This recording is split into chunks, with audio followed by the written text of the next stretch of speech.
ప్రశ్న రావణ్ అనే వ్యక్తి ఒక తెలుగుదేశం పార్టీ అభిమాని అయినా కానీ రావణ్కి ఈ కూటమి ప్రభుత్వంలో జరిగినటువంటి అన్యాయాన్ని ఒక పౌరుడిగా ఆయనకి మద్దతు తెలపాలనే భావన అయితే నాలో ఉంది. ఎందుకంటే యూఏపీఏ లాంటి చట్టం ప్రకారం సెక్షన్లు ఏవైతే ఉన్నాయో ఆ సెక్షన్లో రావణ్ పైన మోపి ఒక ఉగ్రవాదులతో పోలుస్తూ ఉరి శిక్షకు అయినటువంటి సెక్షన్లు అతని పైన మోపారు. ఇది అత్యంత దుర్మార్గం. ఎందుకంటే అతను ఏ పార్టీ అభిమాని అయినా కానీ ఆంధ్రప్రదేశ్లో రాజ్యాంగ ఉల్లంఘన అనేది ఎలా జరుగుతుంది, సామాన్యుడికి ఈ ప్రభుత్వం ఎలా క్వశ్చన్ చేసినా కానీ ఈ ప్రభుత్వం గిఫ్ట్ ఎలా ఇస్తుందంటానికి ఇదే ఉదాహరణ. అతను ఏ పార్టీ అభిమాని అయినా కానీ ఇక్కడ మనందరం రావణ్ లాంటి వ్యక్తికి జరుగుతున్న అన్యాయాన్ని ఖచ్చితంగా ఈ ప్రజాస్వామ్యం పరిరక్షించాలి అని కోరుకునే ప్రతి ఒక్కరు ఆయనకి ఈ విషయంలో మాత్రం మద్దతు తెలపాల్సింది ఖచ్చితంగా ఉంటుంది. ఎందుకంటే ఇదే పవన్ కళ్యాణ్ గారు నక్సలిజాన్ని మద్దతుగా నేను ఆకర్షితునయ్యాను, నేను వెళ్ళాలి అనుకున్నాను, ఆ గన్ ఏదైతే నేను పట్టుకోవాలనుకున్నాను, అలాగే నక్సలిజం ఎందుకు వెళ్ళాలి అనుకుంటే ఇక సమాజంలో ఇన్జస్టిస్ అంటే జస్టిస్ అనేది లేకుండా పూర్తి స్థాయిలో ప్రతి ఒక్కరికి అన్యాయం జరుగుతుంది, దానికి నేను ఆలోచించి నేను నక్సలిజంలోకి చేరాలనుకున్నాను అని చెప్పి నక్సలిజం యొక్క భావన కూడా ఖచ్చితంగా అది చచ్చిపోయినా కానీ ఈ భావన అనేది ఖచ్చితంగా ఉంటుంది, వాళ్ళ తాలూకు భావజాలం అనేది అని చెప్పి పవన్ కళ్యాణ్ గారు మాట్లాడారు. మరి ఇదే రావణ్ కూడా ఏమన్నాడు, హిడ్మా తాలూకా అతనికి సంబంధించినటువంటి ఎన్కౌంటర్ జరిగినా అతను చనిపోయినా కానీ అతని భావజాలం అనేది ప్రజల్లో ఉంటుంది అని చెప్పి ఈ రావణ్ కూడా మాట్లాడాడు. వీళ్ళిద్దరి మధ్య తేడా ఏమీ లేదు. మరి రావణ్ మీద ఎందుకు ఈ ఉరిశిక్ష పడే అంత సెక్షన్లు, ఉగ్రవాదులతో పోలుస్తూ దేశద్రోహం జరిగే అంత సెక్షన్లు పెట్టారు? మరి పవన్ కళ్యాణ్ గారు అన్నదాని మీద ఎందుకు లేదు? ఇదే రావణ్ మీద నిన్న మొన్నదా జరిగిన కేసులు ఏవైతే ఉన్నాయో పవన్ కళ్యాణ్ గారు గతంలో అన్న మాటలే ఇతను అన్నాడు. మరి ఇవన్నీ లేనప్పుడు, పవన్ కళ్యాణ్ గారి మీద లేనప్పుడు మరి రావణ్ మీద ఎందుకు ఉన్నాయి? అంటే సామాన్యుడికి ఒకలాగా, డబ్బు అధికారం ఉన్న వాళ్ళకి ఇంకోలాగా ఇక్కడ ఈ దేశంలో అలాగే కనపడుతుందా? పవన్ కళ్యాణ్ గారు దేవుళ్ళని కీర్తించుకుంటే ఆహా ఓహో అని చెప్పి, హిందూ మతం ముస్లింలకి గొడవ పెట్టాలనుకుంటుంది హిందువులే అని చెప్పి హిందువులను అగౌరపరిచేలా మాట్లాడిన ఆహా ఓహో అనుకోవాలా? మరి ఇదే పవన్ కళ్యాణ్ గారు మళ్ళీ సనాతన ధర్మం అది ఇది అని ఎత్తుకుంటే మళ్ళీ మనమే భజన చేయాలా?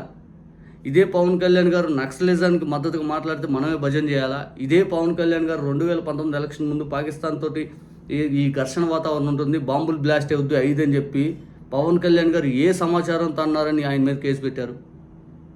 ఇదే పవన్ కళ్యాణ్ గారు 33,000 మంది అమ్మాయిలు తప్పిపోయారు, నాకు కేంద్ర నిఘా వర్గాలు చెప్పినాయి, ఉమెన్ ట్రాఫికింగ్ జరిగిందని చెప్పి అమ్మాయిల తల్లిదండ్రులను మానసిక శోభకు గురి చేసేలాగా సామాన్యమైన వాలంటీర్ల పైన అతి పెద్ద జీవితాంతం ముద్ర పడేంత ముద్ర వేసి వాళ్ళ మీద ప్రజల్లో అనుమానం రేకెత్తించేలాగా చేసినటువంటి వ్యక్తి పైన ఏ కేసు పెట్టాలి? ఇదే పవన్ కళ్యాణ్ గారు దుర్మార్గంగా ఒక అమ్మాయిని నడి రోడ్డులో దారుణంగా రేపు చేసి చంపేస్తూ 2 బెత్తం దెబ్బలు చాలు అని చెప్పి పనికి మాలిన మాటలు మాట్లాడినటువంటి పవన్ కళ్యాణ్ గారి పైన ఏ చట్టం ప్రయోగించాలి? పవన్ కళ్యాణ్ గారు మీ కూటమి ప్రభుత్వం మీకు అధికారం ఇచ్చిందని ఎట్లా పడితే అట్లా పరిపాలిస్తూ సామాన్యుల పైన ఎట్లా పడితే అట్లా చేస్తూ ఉన్నారు. లాకప్ డెత్ జరిగిందయ్యా ఏంటయ్యా అని అడిగితే అతను క్రిమినల్ అయ్యిదంటారు. మరి క్రిమినల్ అయితే చట్టాన్ని చేతిలో తీసుకోవాలని ఏ రాజ్యాంగంలో రాసి ఉందంటే దానికి సమాధానం చెప్పరు. అభాండాలు వేసేలా చేస్తారు. అభాండాలు మీ ఇష్టం, మీకు ఏది నోటికి వస్తుంది. ఇక రావణ్ పైన ఈ చట్టాలంటే విపరీతంగా అతను కొడతాం, చంపుతాం, నాలుగు కోస్తామని చెప్పి మాట్లాడతారు. మళ్ళీ మీరేమో దేశం కోసం, ధర్మం కోసం అన్నట్టుగా మీరు ఎట్లా పడితే అట్లా మాట్లాడతారు. మీరు నక్సలిజాన్ని సపోర్ట్ చేస్తున్నటువంటి వీడియో ఇప్పుడు సోషల్ మీడియాలో విపరీతంగా వైరల్ అవుతుంది. దీనికి సమాధానం చెప్పండి పవన్ కళ్యాణ్ గారు. మీరు నక్సలిజాన్ని మద్దతు తెలుపుతూ మీరన్న మాటలు ఈరోజు సోషల్ మీడియాలో పెద్ద ఎత్తున వైరల్ అవుతూ ఉంది. ఒక్కసారి పవన్ కళ్యాణ్ గారు ఏమన్నారు వినండి.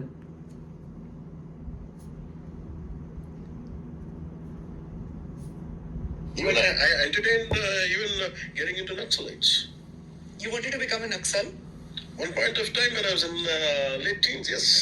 Did you want to pick up the gun? Yes, I wanted to pick up the gun. Because martial arts, I'm presuming that's when my brother pushed me into more constructive job because I had a brother who could guide me, and I said, "Boy, where is that mad rage coming from?" And I said, "I'm talking about injustice. I think we should go that this." And I said, he was very worried. So he dragged me. He made me to expose something. Then finally, I think it was.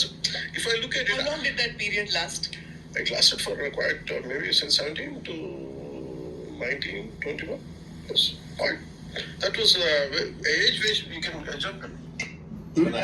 Pawan Kalyan గారు మళ్ళీ naxalism గురించి బహిరంగ సభల్లో చెప్పడం, సినిమాల్లో ప్రకటించడం, వాళ్ళు ఏదో గొప్ప వాళ్ళ కీర్తించడం, సినిమాల్లో జల్సా సినిమాల్లో చెప్పలేదా? నక్సలిజాన్ని గొప్పగా కీర్తించాడు. మరి ఆయన మీద ఏ రాజద్రోహం ఎక్కడా పెట్టలేదే, ఏ రాజద్రోహం ఎక్కడా పెట్టలేదే. రేపొద్దున రావడానికి జరిగిన పరిస్థితి ఇంకొకటికి వస్తే ఏంటి పరిస్థితి? వీళ్ళు ఇంత దారుణంగా పరిపాలన చేస్తుంటే ఏ విధంగా మనం మాట్లాడాలి? నిజంగా పవన్ కళ్యాణ్ గారు, చంద్రబాబు నాయుడు గారు, మీరు ఆడే ఆట చాలా డేంజర్. చంద్రబాబు నాయుడు గారు ఈ పాచికంతా వేసింది మీరు, ఆటలో పావుగా మారుతుంది పవన్ కళ్యాణ్ గారు. ఈ పాచికేసి రాజకీయాల్లో ఈ వైషమ్యాలు సృష్టించి మీ ప్రభుత్వంలో జరుగుతున్న అన్యాయాలని ఇటుపైన డైవర్షన్లో భాగంగా ఇవన్నీ చేస్తూ ఉన్నారు. 4 రోజులు ప్రజలను మొత్తం అటు సైడ్ తిప్పి డైవర్షన్ చేద్దామనే ఆలోచన మీరు చేస్తూ ఉన్నారు. ఇదంతా జనాలు గమనిస్తూ ఉన్నారు.